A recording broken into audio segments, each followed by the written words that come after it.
Bonjour à tous, on se retrouve pour une nouvelle analyse hebdomadaire du marché des crypto-monnaies. Donc on commence au niveau des crypto-bubbles classiques. On voit que il y a beaucoup de rouge. Il y a quelques projets comme des TIA, PLS, X, ASTR qui arrivent à performer, mais sinon globalement c'est pas mal de rouge avec des moins 18, moins 10%, moins 15, 18, 13, je veux dire 18, enfin moins 20 là-bas, 22. Donc c'est globalement pas très positif. Après, c'est pas très négatif non plus, ça va encore. On va voir tout ça après. Pourquoi est-ce qu'on est dans cette situation globalement. Au niveau du Grid and Fear Index, donc on voit qu'on est à 51, on était vers 60 71 la semaine dernière. Globalement, on a bien baissé, on est revenu d'un niveau à peu près neutre d'après cet indicateur tout simplement. Donc ça, bah, c'est ni négatif ni positif, hein, globalement, c'est neutre, comme le dit l'index, globalement. Le halving, toujours pareil, le 18 avril, c'est un peu la prochaine étape, maintenant qu'on a eu l'approbation des ETF, qui avait donné un peu une certaine date au Bitcoin, au Bitcoin, au marché des crypto-monnaies de manière générale, euh, une date autour de laquelle s'intéresser. Ça c'est passé, donc maintenant la prochaine date c'est le halving. Évidemment, le halving, on sait qu'il va arriver à cette date depuis longtemps, donc on peut imaginer que ça a été pricé par exemple, que c'est potentiellement en partie déjà prévu dans le marché, globalement, donc voilà, mais ça reste quand même une date assez importante. Si on va au niveau des graphiques, alors on se retrouve du coup sur Bitcoin, donc avec la halving encore une fois ici. Sur Bitcoin, on voit que la dernière fois, donc on est la progression d'ETF niveau du 10, voilà, donc c'est sur cette bougie. Il y a eu une première percée là-haut, on allait chasser ces zones de stop, faire un nouveau plus haut pour l'année depuis 2-3 ans, je crois. Et ensuite, derrière, on a une chute assez violente. Le lendemain, une chute de un peu moins de 8%. Et ensuite, on voit que ça continue à chuter. Un premier petit rebond, et on est revenu chuter et chercher plus bas.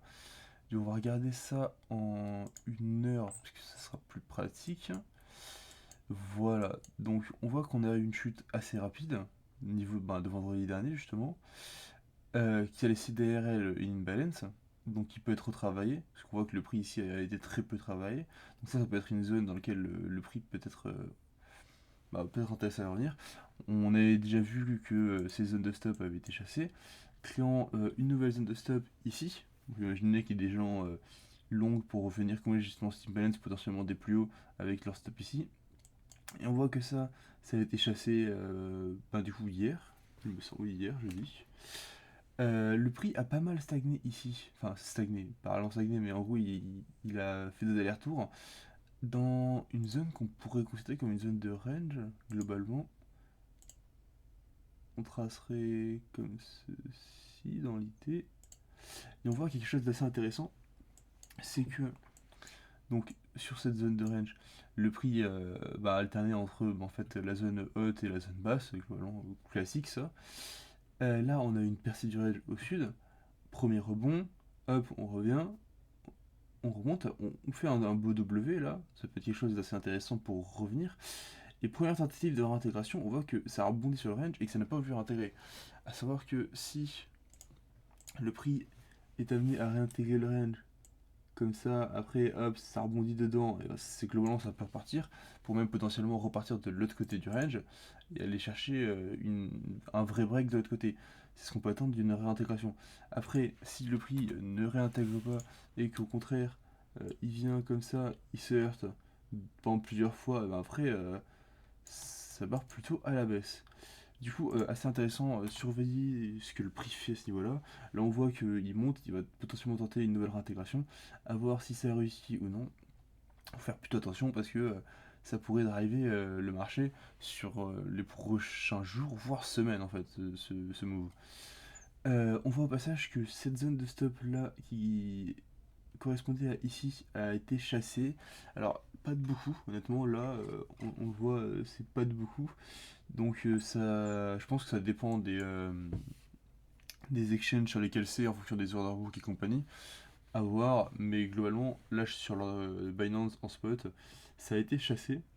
On voit qu'au dessous il reste encore des zones de stop par rapport à ici, et également le premier arrêt du dernier mouvement. Voilà.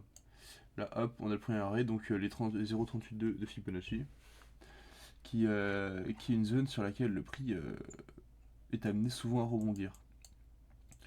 Donc voilà, par exemple, on pourrait voir quelque chose ici, le prix rebondit sur le range, ne réintègre pas, on vient chasser tous les stops, on passe dessous, on tente, on reteste le premier arrêt, et puis ensuite on repart à la hausse. Je vais supprimer ça. Hop. Voilà, donc quelque chose comme ça, par exemple, serait largement possible. Après, c'est encore trop tôt pour s'en cacher dans une telle prédiction, mais voilà. Je vais en profiter au passage pour supprimer un peu tous les... Vous savez quoi? Je mets en pause et je reviens quand j'ai supprimé tout ça. Voilà, donc j'ai supprimé toutes les zones de stop qu'on avait déjà chassées. Ouais, celle-là, je pourrais la supprimer aussi, autant pour moi. Comme c'est plus clean, ça permet d'y voir plus clair, parce que quand ça y avoir beaucoup de dessins sur le graphique. Le range, je le laisse car ben, pour l'instant, il est encore relativement important niveau d'avoir...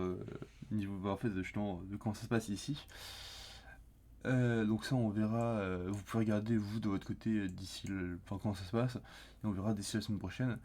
Encore une fois, si vraiment il y a un mouvement très brusque ou quelque chose vraiment enfin suffisamment important, que je considère suffisamment important, je ferai une autre analyse avant vendredi prochain. Donc voilà ce qu'il en est globalement pour Bitcoin. Passons maintenant sur Ethereum. Alors on peut voir que Ethereum, donc pareil, il a chassé ici. Je vais refaire pareil, je vais tout supprimer. Du coup, voilà ce qu'il en est pour Ethereum. Donc, on peut voir qu'il a quand même chassé ces trois zones là que je vous ai laissé, que je vous ai mis en rouge, histoire que vous puissiez les voir quand même au premier abord. Donc, qui étaient, alors, plus ou moins importantes, hein, évidemment, mais qui sont, mine de rien, des zones d'intérêt. Ethereum a beaucoup moins retracé que Bitcoin. Depuis son petit top là-haut, au plus bas par exemple, on parle de moins 10%, alors que ce qu'il en est de Bitcoin, on est... Si j'y arrive, merci. On est avec globalement 17%. Donc c'est quand même une assez grosse différence. Ce qui nous montre que Ethereum arrive toujours à être plutôt fort là depuis quelques temps. Il est vraiment fort par rapport à Bitcoin. On peut le voir par rapport à ici. Voilà, donc on a vu un gros rebond. Je vais mettre en télé quand même, c'est plus simple. Donc là, on voit qu'on a vu une chute long terme. On est arrivé ici, on a eu un gros rebond soudain et un gros rebond qui s'est orchestré à partir du... Bah, il a commencé le 9-10 janvier et là on a une consolidation. On voit que le prix pour l'instant tient plutôt bien. Donc, ce qu'il en est d'ici, globalement, ben, déjà le prix d'Ethereum sera en partie drivé par Bitcoin, même s'il sera potentiellement va peut-être moins subir les baisses et plus apprécié à la hausse, il sera quand même drivé par Bitcoin. Mais globalement, les zones, on voit qu'on a beaucoup moins la grosse imbalance comme on a sur Bitcoin. On va avoir des zones de stop qui vont être assez loin de tous les côtés. Après, je pourrais mettre celle-là par exemple, ici, mais c'est peut-être des zones moins importantes. Celle-là peut-être un peu, mais même pas tant que ça, je pense honnêtement. Donc globalement, c'est surtout en fonction de ce que Bitcoin va dire. Si Bitcoin réintègre le range, je pense qu'il est très probable que Ethereum soit assez fort et puis vienne qu'on s'appelle enchaîner les creux ascendants et viennent chasser tous les stops au nord. Par contre, si Bitcoin ne rattaque pas et qu'il se fait à nouveau rejeter au niveau du range et qu'il commence à enchaîner des sommets descendants, ben là, même si Ethereum est fort, je pense qu'il va quand même aller chasser les zones d'en bas. Donc pour moi, ça serait surtout par rapport à Bitcoin qu'il faudrait regarder. Mais du coup, en ce moment, Ethereum est plus fort que Bitcoin. Donc, à la limite, si vous voulez vous exposer sur le marché tout en assurant un peu vos arrières, je pense que Ethereum peut-être une bonne alternative à Bitcoin. Étant donné en plus, si on regardait en long terme, bah, il avait quand même moins surperformé ces derniers temps. Et donc, avec un plus gros potentiel, on peut l'imaginer, si il amenait à retourner dans des zones hautes. Euh, Juste aussi, petit aparté, par rapport à justement expliquer enfin expliquer, on sait pas si c'est dû à ça évidemment, ce sont que des suppositions, mais expliquer cette hausse récente du prix d'Ethereum par rapport au Bitcoin.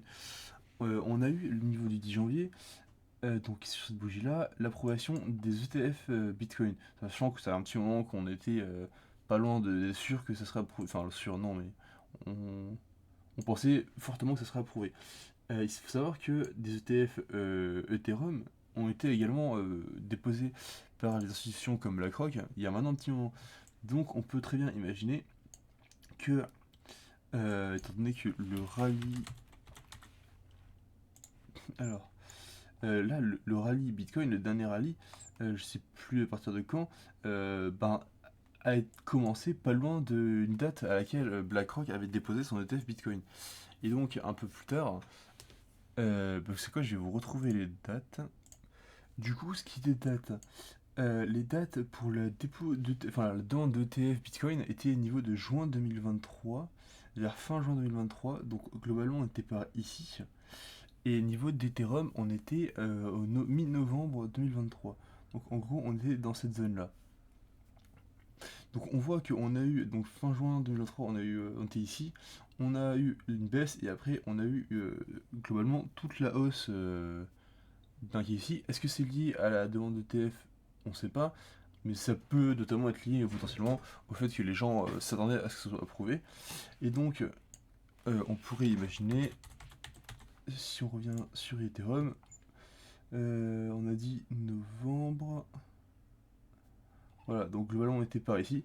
Donc on peut très bien imaginer que ben, Ethereum monte et profite d'un rallye haussier plus fort que le reste, que la majorité des assets, en attendant une potentielle approbation de son ETF. Est-ce que son ETF sera approuvé? Ça, on n'en a pas la moindre idée.